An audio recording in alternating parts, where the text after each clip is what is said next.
ዛሬ በዓለማችን ላይ በሚሊዮኖች የሚቆጠሩ ገቢ የሚያገኝ በሳውዲ አረቢያ ምድር እንደ ንጉስ የሚኖረው የምንጊዜም ኮከብና የጎል ማሽን ክርስቲያኖ ሮናልዶ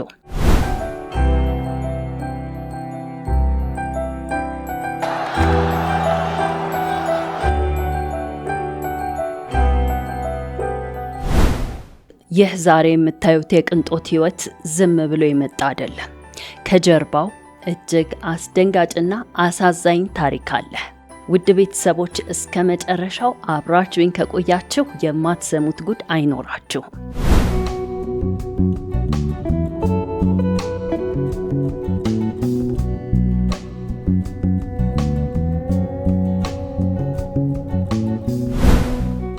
ታሪኩ የሚጀምረው በአትላንቲክ ውቅያኖስ ላይ በምትገኘው ማዴራ በተባለች የፖርቱጋል ደሴት ነው። ሮናልዶ የተወለደው ተስፋ ከቆረጠና እጅግ ደሃ ከሚባል ቤተሰብ ነበር። እናቱ ማሪያ ዶሎሬስ ሮናልዶን ባረገዘች ጊዜ ልታስወርደው አስባ ነበር። Hey fans, this is my mom. I want to know the power of Ronaldo Army. So follow my TikTok account. ምክንያቱም ቤተሰቧን የምታበላበት አቅም አልነበራትም። አባቱ ዲኒስ አቬሮ አትክልተኛ ሲሆኑ በጦርነት ሳቢያ በደረሰባቸው ከባድ የአእምሮ ጫና በአልኮል የተጠመዱ ሱሰኛ ነበሩ። ሮናልዶ የቤተሰቡ የመጨረሻና አራተኛ ልጅ ነው። ያደገውም ከሁለት እህቶቹና ከአንድ ወንድሙ ጋር በጣም ጠባብ በሆነች ክረምት በመጣ ቁጥር ጣሪያው በሚያፈስ የቆርቆሮ ቤት ውስጥ ነበር።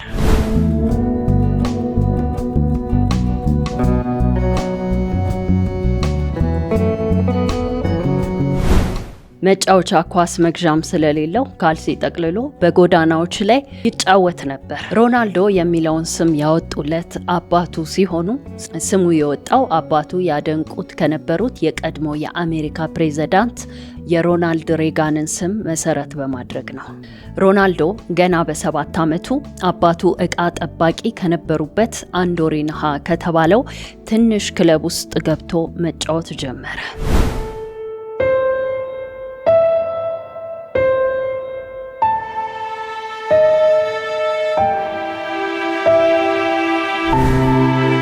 እዛም ክራይ ቤቢ የሚል ቅጽል ስም ተሰጠው። ምክንያቱም ኳስ ሳይቀበል ሲቀር ወይም ቡድኑ ሲሸነፍ ያለቅስ ነበር። ክህሎቱ በጣም አስገራሚ ስለነበር የሀገሪቱ ግዙፍ ክለብ ስፖርቲንግ ሊዝበን በ1500 ፓውንድ ብቻ ወደ አካዳሚው አስገባው። በ12 ዓመቱ ቤተሰቡን ትቶ ወደ ሊዝበን መጓዙ ትልቅ የስነ ልቦና ስብራት ነበር። ህይወት ይበልጥ ጨካኝ ሆነችበት። የማዴራ ያነጋገር ዘይቤ ስለነበረው በሊዝበን ልጆች ይስቁበት ነበር። በየቀኑ እናቱን በስልክ እያገኛት ያለቅስ ነበር። ቤተሰቡ የሚልክለት ገንዘብ ስላልነበር ከባድ የረሃብ ዘመን አሳለፈ።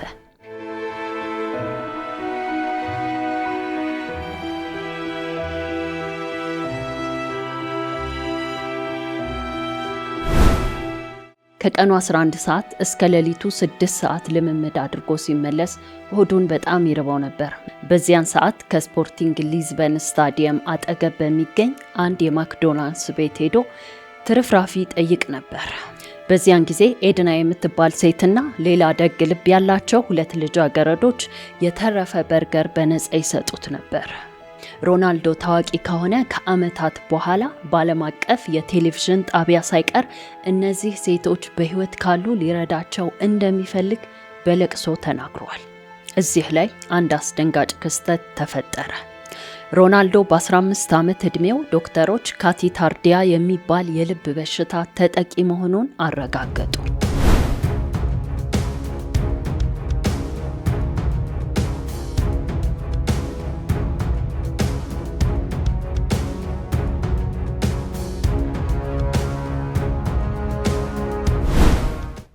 ልቡ ከተለመደው በላይ በፍጥነት ይመታ ነበር። ይህ ማለት ደግሞ እግር ኳስ ማቆም ወይም ሜዳ ውስጥ ወድቆ መሞት ነበር። ነገር ግን በተደረገለት አስቸኳይ የላዛር ቀዶ ሕክምና ጤናው ተስተካክሎ ወደ ሜዳ ተመለሰ። አባቱ የ20 ዓመት ወጣት ሳለ በአልኮል ሱሰኝነታቸው ምክንያት በጉበት በሽታ ሞቱበት። ያ ክስተት በሮናልዶ አእምሮ ትልቅ ጠባሳ ጣለ።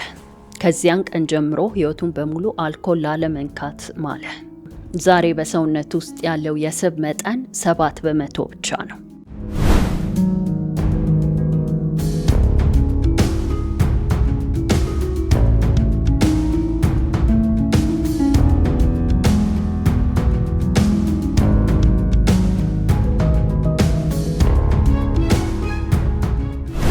በቀን 6 ጊዜ በጥብቅ የተመጠነ ምግብ ይበላል። ለስላሳ መጠጦችን ጨርሶ አይጠጣም። በ2003 ዓመተ ምህረት ስፕሪንግ ሊዝበን ከማንቸስተር ዩናይትድ ጋር ባደረገው ጨዋታ ሮናልዶ የዩናይትድ ተከላካዮችን በተለይ ጆን ኦቬንን በማታለል አስደነቀ። ጨዋታው እንዳበቃ የዩናይትድ ተጫዋቾች ሰር አሌክስ ፈርጉሰንን ይህን ልጅ ሳንይዝ እንዳንሄድ በማለት ለመኗቸው። ፈርጉሰንም በ12.4 ሚሊዮን ፓውንድ ዶላር ገዙት። ሰር አሌክስ ፈርጉሰን ታሪካዊውን 7 ቁጥር የዴቪድ ቤካም ማሊያ ለክርስቲያኖ ሮናልዶ ሰጡት። ፈርጉሰን ለሱ እንደ ሁለተኛ አባት ሆኑት። በዩናይትድ ቆይታው 3 የፕሪሚየር ሊግ ዋንጫዎችን እንደዚሁም 1 የሻምፒዮንስ ሊግ ዋንጫን አሸነፈ። እንደ ኤሮፓውያን አቆጣጠር በ2008 ለመጀመሪያ ጊዜ የባሎን ዶር ሽልማት አገኘ።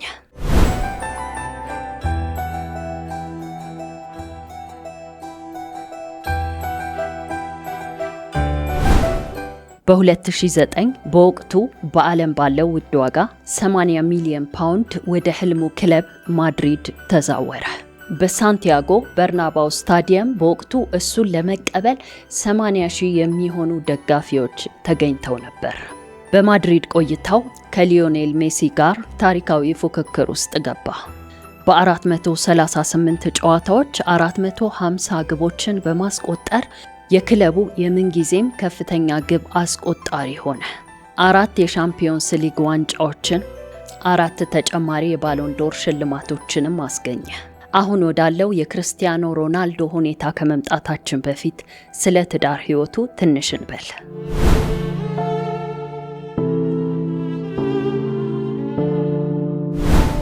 እንደ ኤሮፓውያን አቆጣጠር በ2016 ዓመተ ምህረት በማድሪድ በሚገኝ አንድ የጉቺ የልብስ መሸጫ መደብር ትሰራ የነበረችውን ጆርጂኒያ ሮድሪጌዝን አገኘ።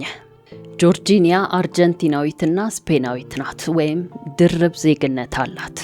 ይህ ግንኙነት ህይወታቸውን ሙሉ ለሙሉ ቀየረው። ምንም እንኳን በህግ የተመዘገበ ይፋዊ የጋብቻ ስነ ስርዓት ባይኖራቸውም በተግባር ግን ከ10 ዓመታት በላይ አንድ ላይ የኖሩ ባልና ሚስት ናቸው።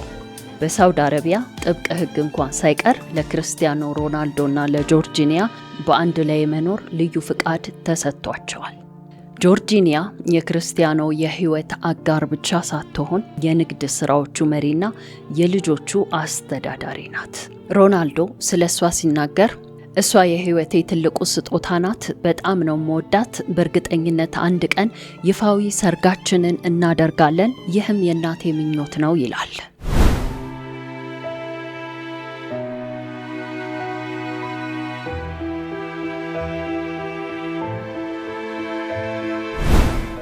ክርስቲያኖ ሮናልዶ በአጠቃላይ የ5 ልጆች አባት ሲሆን ልጆቹንም በጠበቀ ዲሲፕሊንና ፍቅር ያሳድጋቸዋል። የመጀመሪያ ልጁ ክርስቲያኖ ጁኒየር የተወለደው በ2010 ዓመተ ምህረት ሲሆን የእናቱ ማንነት ግን በሚስጥር የተያዘ ነው። ሙሉ የማሳደግ መብቱም የክርስቲያኖ ሮናልዶ ነው። በአሁኑ ጊዜ የአባቱን ፈለግ በመከተል በአልናስር ታዳጊ ቡድን ውስጥ ብቃቱን እያሳየ ይገኛል። ማቲኦና ኢቫ በ2017 በባዮሎጂካል ላብራቶሪ የተወለዱ መንታዎች ናቸው። አላና ማርቲና በ2017 ማገባደጃ ላይ ከጆርጂና የተወለደች የመጀመሪያ ልጃቸው ናት።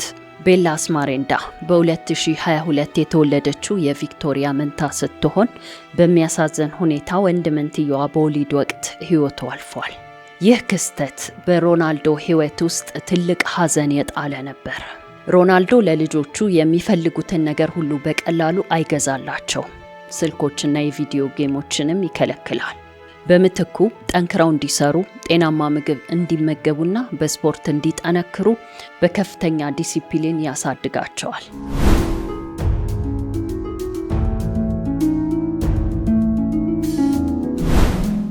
በጣም የሚያስገርመው ታሪክ ሮናልዶ ከሜዳ ንጉስነቱ በተጨማሪ በዓለም ላይ ካሉ ስፖርተኞች በበጎ አድራጊነት ቀዳሚነቱን ይይዛል። የለጋሽነት ልቡ እጅግ ሰፊ ነው። ሮናልዶ በሰውነቱ ላይ ምንም ንቅሳት የሌለው ብቸኛ ታዋቂ ተጫዋች ነው። ምክንያቱ ደግሞ ንቅሳት ካለው ደምና የአጥንት መቅኔ መለገስ ስለማይችል ነው። በየ6 ወሩ በመደበኝነት ደም ይለግሳል።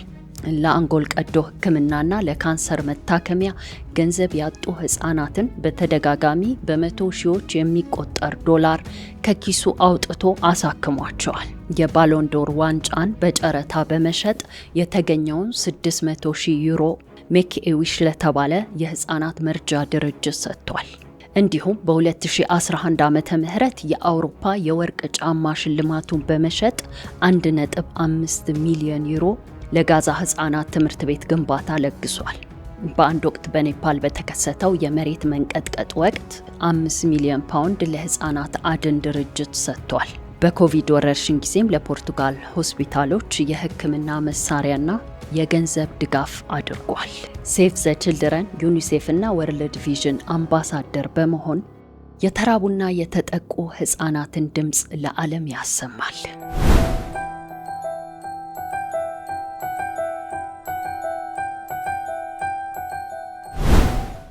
በ2018 ወደ ጣሊያኑ ጁቬንቱስ በማምራት የሴሪአ ዋንጫዎችን አነሳ። በመቀጠልም በ2021 ለአጭር ጊዜ ወደ ቀድሞ ቤቱ ማንቸስተር ዩናይትድ ተመለሰ። ሮናልዶ የእግር ኳስን ዓለም ባስገረመ ዝውውር ወደ ሳውዲ አረቢያው አልናስር ክለብ አቀና።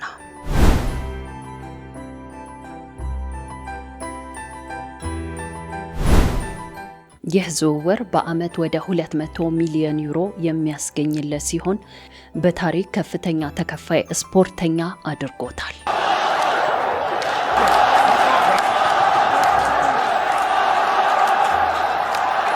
እንደ ኔይማር፣ ቤንዜማና ማኔ ያሉ የዓለም ኮከቦች ወደ ሳውዲ እንዲጎርፉ በር ከፍቷል።